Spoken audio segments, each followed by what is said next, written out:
नमस्कार। चुनावी चिकलस में आप सभी का स्वागत है। मैं सौरभ गोस्वामी।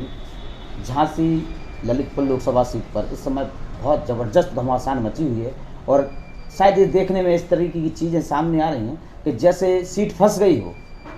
सभी नेता अपने अपने स्टार प्रचारकों के साथ प्रचार कर रहे हैं और अभी अभी कुछ समय पहले योगी आदित्यनाथ ने एक रैली की है। कहीं ना कहीं भारतीय जनता पार्टी के अंदर बौखलाहट तो नहीं है। लगातार जिस तरीके से उनकी रैलियां, उनके स्टार प्रचारकों की रैलियां हो रही हैं झांसी ललितपुर लोकसभा सीट में, यह कहीं ना कहीं यह चीज़ दर्शाती है कि भारतीय जनता पार्टी की सीट फंसती हुई नज़र आ रही है।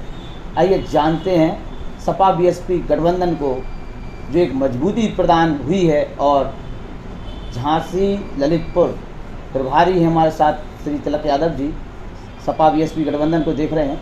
उनके खड़े होने के बाद जो चुनाव में ये कहें कि एक घमासान मची है दोनों पार्टियों के बीच में, तो आइए जानते हैं क्या स्थिति है इस समय वर्तमान में और किस लेवल पे चुनाव की परिणाम मतलब चुनाव की स्थिति खड़ी हो गई है। यादव जी नमस्कार, आपका स्वागत है चुनावी चिकलस में। कल योगी आदित्यनाथ जी आए आप पे जी और हनुमान जी के दर्शन भी किए। उन्होंने कहा कि जब कोई वो नहीं कहते कि कोई विपत्ति आती तो हनुमान जी के दर्शन कर लो, विपत्ति हट जाती है। तो क्या भारतीय जनता पार्टी के ऊपर विपत्ति आ गई क्या झांसी ललितपुर में? नहीं, झांसी ललितपुर में ही नहीं आ गई है। भारतीय जनता पार्टी के कुकर्मों से वो पूरे देश में फेल हो रहे हैं। पूरे देश में भारतीय जनता पार्टी आज 100 से ज़्यादा सीटें पूरे देश में जीतने वाली नहीं है। उनका जो उन्होंने जो जनता के साथ छलावा किया, जो नौजवानों के साथ छल किया, जो किसानों के साथ की दुर्गति की और जो छोटे व्यापारी और उनके साथ जो जीएसटी और ये सब चीज़ों से उनको परेशान किया, तो आज भारतीय जनता पार्टी पूरी तरह से बेनकाब हो चुकी है। पूरे देश की जनता जान चुकी है कि भारतीय जनता पार्टी किसान, गरीब, भारत की जनता की दुश्मन। देखने में आ रहा है कि चुनाव कैंपेन में जिस तरीके से चुनावी माहौल बना दिया गया है और राष्ट्रवाद को लेकर वोट मांगा जा रहा है, कहीं ना कहीं जो सरकारी स्कीम थी उनको लेके अब उन्होंने अपना स्टैंड बदला है, क्या कहेंगे? देखिए, एक घोषणा पत्र इन्होंने जारी किया था 2014 में। उस 14 पे जो इन्होंने काम किए 5 साल के अंदर, उस काम पे ये वोट क्यों नहीं मांग रहे? इन्होंने जीएसटी लगाया, उस पर वोट क्यों नहीं मांग रहे? इन्होंने नोटबंदी की, उस पर ये वोट क्यों नहीं मांग रहे? इन्होंने और जो काम किए उन पर वोट क्यों नहीं मांग रहे? भविष्य का बता रहे हैं कि हम ये करेंगे, हम वो करेंगे। ये जो है केवल झूठ बोलते हैं, जनता इसको समझ चुकी है। योगी आदित्यनाथ ने कहा कि बुंदेलखंड को हम नया स्वर्ग बना देंगे, क्या जुमला है? नहीं, स्वर्ग बनाने का तो 2014 में भी जब चुनाव हुआ था उस समय भी यही बात कही गई थी।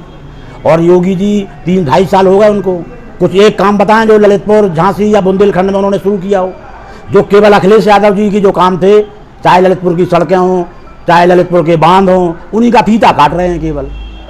दूसरी चीज़, बुंदेलखंड की जो बुनियादी समस्याएं हैं, पानी की समस्या बहुत विकराल रूप लेती जा रही है। आपके बगल ही में पानी की बहुत बड़ी समस्या है, तो कहीं ना कहीं स्थानीय मुद्दों को चुनाव में मुद्दा नहीं बना रही भारतीय जनता पार्टी और आप लोग उसको चुनावी मुद्दा नहीं बना रहे। हम लोग गांव में जा रहे हैं। अभी मैं बताऊं आपको, कल मैं ऐसे गांव में गया, लखनजर पापड़ा में 8-10 किलोमीटर हमको कच्ची रास्ता में जंगल के बीच से जाना पड़ा। ना जो वहाँ पे 25 गांव ऐसे हैं मड़ावरा क्षेत्र के जहाँ पे ना पानी है, ना बिजली है, ना सड़क है। वहाँ के लोग नरक की तरह रह रहे हैं और ये लोग हर बार जाते हैं, वोट ले आते हैं और कोई काम नहीं करते। इसलिए आज जनता ने पूरा बदलाव का मन बना लिया है।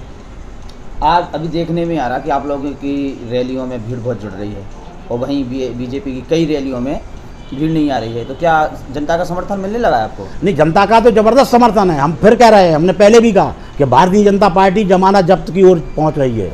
भारतीय जनता पार्टी को कोई वोट देना नहीं चाहता। भारतीय जनता पार्टी ने के जो नेता हैं वे तो एसी वाले नेता लीडर हैं। कभी उन्होंने धूप में तो निकले नहीं, कभी जनता के बीच में तो गए नहीं। इसीलिए आज आप किसी क्षेत्र में चले जाइए, भारतीय जनता पार्टी का कोई प्रचारक आपको नहीं मिलेगा। बस ये तो केवल अब हिंदू, मुस्लिम, धर्म, गाय, गोबर, इस पर बात करना चाहती है, विकास की बात ही नहीं करती। अनुराग शर्मा कि जब भी वो यहाँ पे आते हैं, यहाँ प्रचार में रहते हैं, तो उनके साथ एक स्क्वाड चलता है उनका, तो जहाँ पर वो केवल सेल्फीबाजी में लगे रहते हैं उनके नेता, तो क्या वो एक स्टार की तरह आते हो? स्टार की तरह देखिए, वो कोई पब्लिक के आदमी नहीं है, कोई उनको जानता नहीं। वो तो पैराशूट से आए और उनको आरएसएस ने टिकट दिला दी। तो यहाँ का लोकल का जो कार्यकर्ता है वो भी निराश है, क्योंकि वो जानते हैं कि ये 29 तारीख के बाद अनुराग शर्मा किसी को दिखेंगे नहीं। तो क्या उमा भारती की तरह स्थिति होगी कि उमा भारती से भी खराब स्थिति होगी? कम से कम उमा भारती तो आती थी, मिल भी जाती थी कभी कभी, तो क्या वो इनसे भी बड़ी? उमा जी ने काम नहीं कराए, लेकिन उमा जी कम से कम महीने 2 महीने में दिख जाती थी और चूँकि वो लोकल की हैं तो उनका आना जाना रहता था। लेकिन ये जो आए हैं ये तो दिखेंगे ही नहीं 5 साल। क्या झांसी रहेंगे कि नागपुर? ये तो नागपुर में रहते हैं, उनका व्यापार चलता है। दूसरी चीज़ जो कल रैली हुई है उसमें उमा भारती जी नहीं दिखी। देखिए, हम लोग शुरू से कह रहे हैं, हमारा राष्ट्रीय नेतृत्व भी कह रहा है, भारतीय जनता पार्टी पिछड़ों के नेतृत्व को ख़त्म करना चाहती है। भारतीय जनता पार्टी के अंदर भी जो पिछड़े वर्ग के लोग थे उनके नेतृत्व को भी ये मिटाना चाहती है। आपको पता है, हार्दिक पटेल एक युवा, एक नौजवान निकल के आया था इस देश में, जिसने 18 साल की उम्र में 20 लाख लोगों की रैली की थी, और उस लड़के को किस तरह परेशान किया गया, यहाँ तक कि उसको चुनाव भी नहीं लड़ने दिया गया। तो ये पिछड़ों का नेतृत्व को समाप्त करना चाहती है भाजपा। उमा जी के नेतृत्व को भी समाप्त कर दिया। और आपको पता है, आप यहाँ पे ललितपुर में रैली हो रही है और यहाँ पे उमा भारती को मंच पे नहीं आने दिया जा रहा है। इसका मतलब ये पिछड़ों के को बुरी तरह से अपमानित करना चाहती है भारतीय जनता पार्टी। कुछ आपकी पार्टी के नेताओं की बात करते हैं, डॉक्टर चंद्रपाल यादव अभी अभी दिखना चालू हो गए, क्या नाराजगी अभी तक? नहीं, कोई नाराजगी नहीं थी, सभी लोग काम कर रहे हैं। और चंद्रपाल सिंह बड़े नेता हैं, पूरे देश में घूमते हैं, तो अभी आए हैं वो क्षेत्र में बराबर जो है वो काम कर रहे हैं। प्रदेश अध्यक्ष जी अभी नरेश उत्तम दास पटेल जी आपके पास यहाँ पर आए थे और प्रेस कॉन्फ्रेंस में उन्होंने ये कहें कि एक जो महिलाओं को एक टिप्पणी आजम साहब ने दी थी उसको सपोर्ट करते नजर आए, कितने सहमत हैं उनके बयान से आप? नहीं, मुझे पता नहीं क्या आजम जी ने कहा और क्या नरेश जी ने कहा, लेकिन हम इतना जानते हैं कि समाजवादी पार्टी में महिलाओं का सबसे ज़्यादा सम्मान है।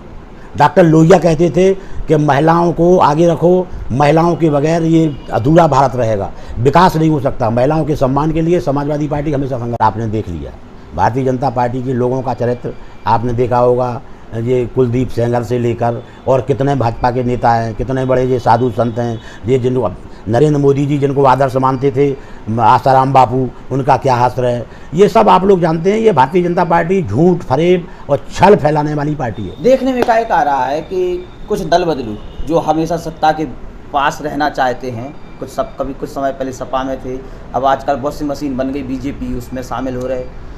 अब देखिए, उनके बारे में मैं यही कहना चाहता हूँ, उन पर तरस भी आता है और वो अपना भविष्य ही खराब कर रहे हैं। दूसरी चीज़ कहेंगे कि मैरोनी में किस तरीके की स्थिति है आपकी? मैरोनी में हम भारी वोटों से जीत रहे हैं।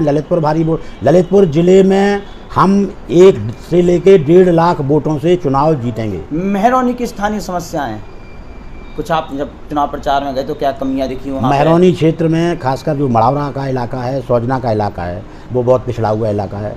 हम लोगों का प्रयास रहेगा, हमारे सांसद बनेंगे, दिल्ली में सरकार बनेगी तो निश्चित रूप से हम जो सबसे पिछड़े इलाके हैं, जो धौर्रा क्षेत्र में बालाबेट इलाका, जो मड़ावरा का इलाका, सौजना क्षेत्र का इलाका, इसके अलावा और जो भी पिछड़े इलाके हैं, वहाँ पे समाजवादी पार्टी के लोग काम करेंगे और वहाँ पे विकास की धारा को बढ़ाएंगे। माना जाए कि समाजवादी पार्टी में कोई बितरगात नहीं चल रही? कोई बितरगात नहीं है, सभी समाजवादी पार्टी के साथ ललितपुर जिले की पूरी जनता खड़ी हो गई है। कार्यकर्ताओं से क्या कहेंगे? कार्यकर्ता लगे हुए हैं और कार्यकर्ता, हमारा एक एक कार्यकर्ता पूरी ताकत से लगा हुआ है और हम उनसे यही कहेंगे कि 29 तारीख को पूरी ताकत से लग के और अपने अपने बूथ को जिताएंगे और भारी बहुमत से यहाँ से श्याम सुंदर सिंह जी को दिल्ली भेजेंगे।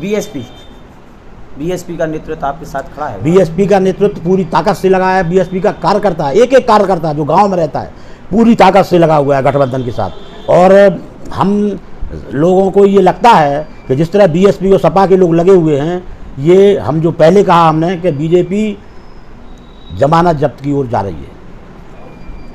प्रधानमंत्री का चेहरा? प्रधानमंत्री तो जो जीत के जाएंगे फिर बनेगा। आपकी तरफ से कौन होगा प्रधानमंत्री? अखिलेश जी ने साफ कह दिया कि उत्तर प्रदेश से प्रधानमंत्री बनेगा। बहन मायावती, अखिलेश जी उम्मीदवार नहीं है, हमारा गठबंधन है, तो प्रधानमंत्री कौन बनेगा आप खुद अंदाज लगा लीजिए। तिलक यादव जी थे,